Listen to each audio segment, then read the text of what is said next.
Hey everyone, and welcome back to my channel.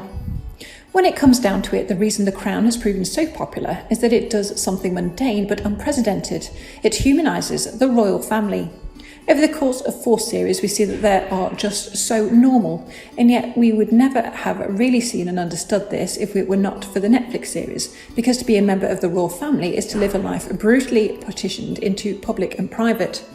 Now Meghan, Duchess of Sussex, has, metaphorically speaking, taken a sledgehammer to that particular arrangement, publishing an essay about her hitherto unknown miscarriage in July this year.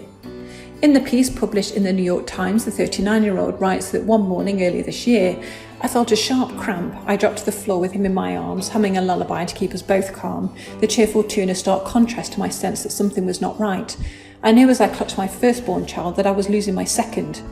She goes on to take the reader into her hospital room with husband Prince Harry and describes his knuckles wet from both our tears. The Duchess's story of her and her husband Harry's loss is eloquent and deeply moving. Her aim is to shatter the silence around pregnancy loss by the power of simply asking another person, "Are you okay?" as a means of healing. With this Times piece, Meghan has deftly and powerfully demonstrated the awesome reach and impact that members of the Queen's family can have to immeasurably change public conversations about taboo subjects or issues. Reading Meghan's piece, the thought struck me. This is the sort of thing that Diana, Princess of Wales, would have done had she been a young princess today and experienced a similar loss. What Diana understood was the awesome power of her royal position to change public opinion with breathtaking swiftness and force. In the 1980s, as HIV and AIDS swept across the world, sufferers faced extreme stigma and ostracism.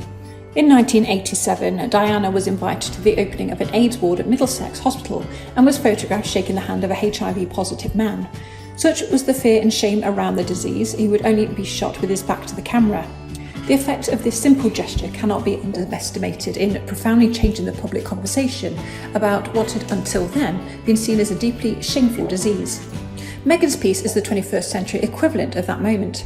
The actress turned Duchess clearly understands that she can have her pick of any publication, title or platform in the world, and that will happily help spread whatever message she wants. More than that, she understands the full breathtaking scope of her power and is more than willing to use it. She is willing to put her heart on her sleeve for the good of other women the world over, whether it trounces royal custom or not.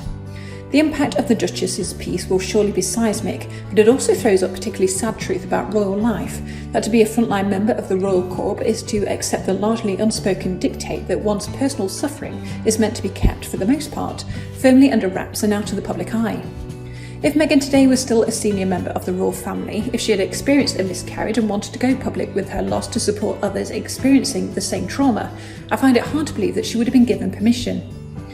Consider this. Kate, Duchess of Cambridge, has 3 children, and yet we don't know, nor will ever know, if she too has suffered this horrendous tragedy that affects 10 to 20% of pregnancies.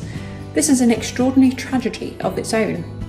In 2001, Sophie, Countess of Wessex, Prince Edward's wife, was rushed to the hospital after collapsing at their home and underwent emergency surgery. She had a life-threatening ectopic pregnancy. A Buckingham Palace spokesman then put out a statement to the press which did not once use the words pregnancy or baby, and who said, "I cannot comment on the nature of the operation, this is medical in confidence. However, her condition is described as comfortable." Today, it reads like they are trying to throw an awkward, embarrassed blanket over the whole situation that the palace couldn't bring themselves to openly address, which had actually happened given it involved an ickiness of lady parts. Nearly 20 years on, reading these cold sentences from a faceless palace spokesman makes me want to rage. How dare they use such anodyne language, such weasel words, to mask the immense pain that Sophie and Edward must have been feeling. Meghan's essay equates to a blunt, truly impressive refusal to follow in the muted footsteps of royal women before her.